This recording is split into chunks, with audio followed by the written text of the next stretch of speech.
New Abacus data has revealed that 60% of Canadians would choose Peter MacKay as the Conservative leader. I don't want to be having this conversation with you in April again. Are you organizing a leadership bid? No. Polls are a snapshot in time, and Conservatives, but Canadians generally, tend to be particularly hard on Conservative leaders in the aftermath of election loss.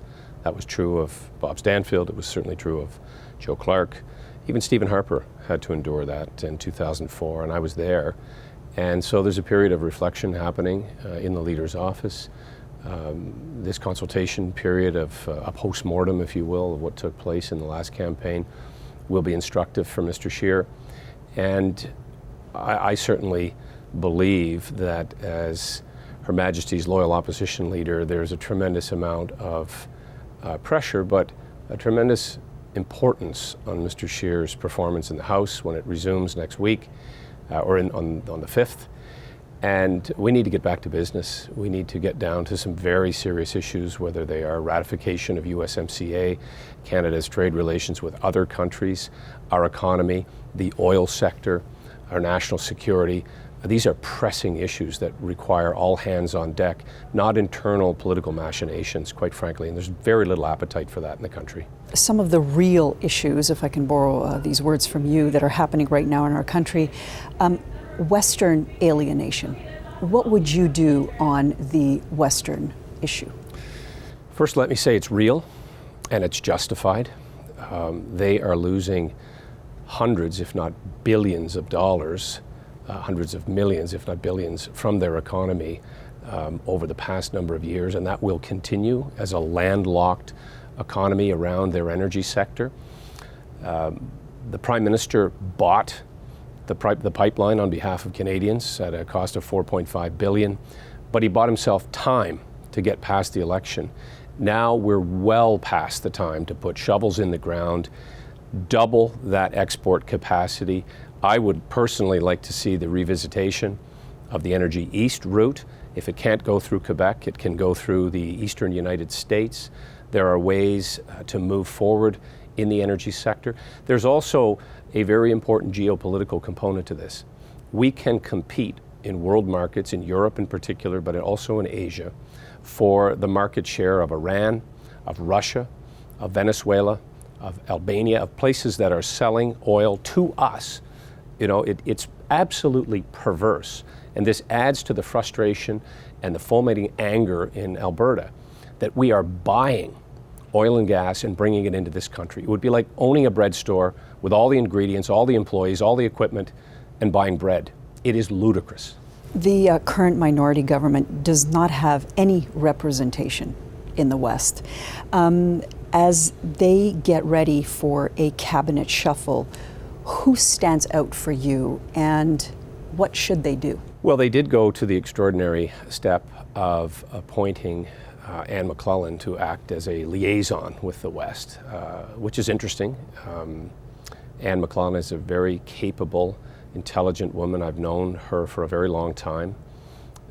She's actually originally from Atlantic Canada, but nevertheless she has represented the people of Edmonton and Alberta for a long time. I would not be surprised to see Ralph Goodale's name entered into the mix in some appointed capacity as well. The possibility of a senator has been floated. There's no name that immediately comes to mind that would have the profile or the influence.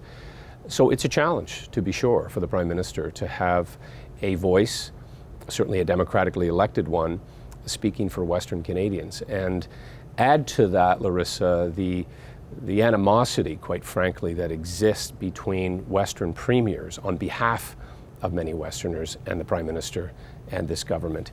And we are in for a very rough and rocky period. I don't envy the Prime Minister going back to a minority parliament where he has lost the control that a majority government affords you to bring forward legislation, to be able to keep the House moving in a fashion.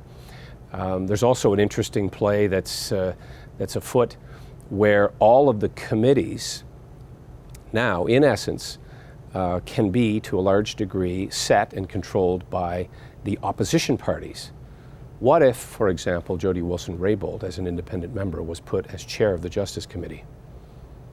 What impact would that have on revisiting this entire issue of SNC-Lavalin? That could lead to, again, a very acrimonious parliament in the coming days. At the start of this conversation, you had mentioned some of the real issues that were affecting Canada.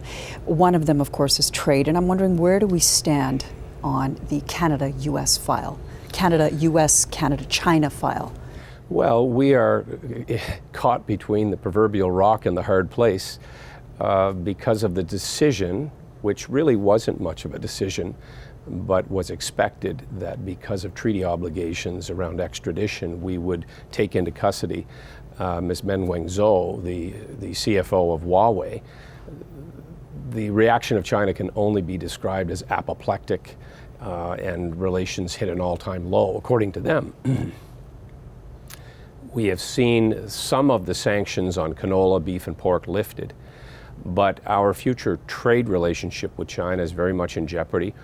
And not entirely our fault, but some of that blame has to come our way. The Prime Minister's handling of this file has been apocryphal, in my view, when he started to lecture China and predict that we were going to get a trade agreement with them before getting on the plane to go there.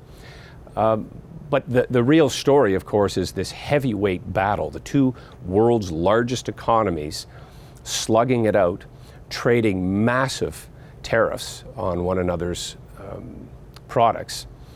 In the case of the United States, it looked for a time recently that this might be abating, that we might be seeing a normalization of relations. The president might take off some of those trade sanctions, trade barriers, tariffs. It doesn't look like that's going to happen now.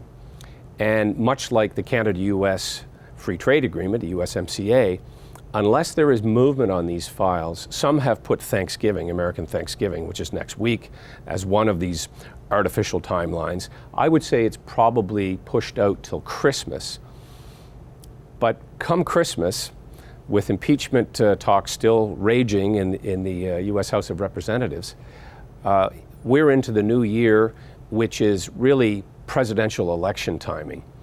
And there is a possibility, not a probability, but a possibility that we may not see these issues resolved, in large part because of politics, because many don't want to see this president succeed. They don't want to see him be able to put USMCA on the wall as a huge accomplishment and take credit, nor do they want to see him succeed, even against their own interest, in forging a stronger trade deal with China.